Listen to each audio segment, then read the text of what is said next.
Hello. Hey, shoot. Did you lock the door? Check that door again. I've already checked it, sweetheart. I've checked it 7 times already. You're safe. Everything will be okay. Hello, class. My name is Sheila Edwards, and my husband is a disabled veteran who was diagnosed with PTSD. As a result, I am living with PTSD. I am now a victim of this cruel disease.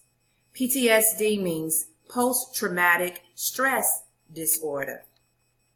When you are caring for someone with PTSD, it can lead you into feeling angry, depressed, irritable, mistrust, or any other symptoms that your loved one can be experiencing. It kind of comes back on you and you're feeling it the same way.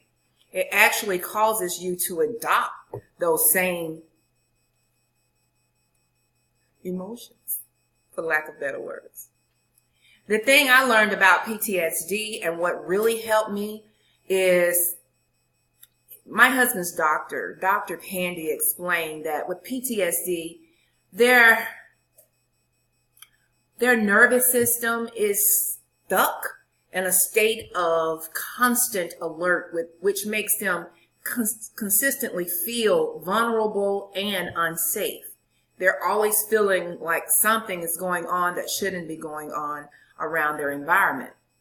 After receiving that informative information, I found that once he started to operate in those emotions, that I had to keep myself calm and continuously express my commitment to him and to helping him get better. Understand, class, this is not always an easy task. It is definitely not an easy task for me. But I think that there should be a 24-hour, 7-day-a-week support line and a weekly support group meeting for family members living with PTSD. If you are not careful, you could develop your own trauma symptoms by being exposed to these disturbing behaviors. If someone in your family is a traumatic person, find out as much as you can about PTSD and get help for yourself, even if your loved one isn't seeking treatment. You owe it to them and you owe it to yourself. Thank you all.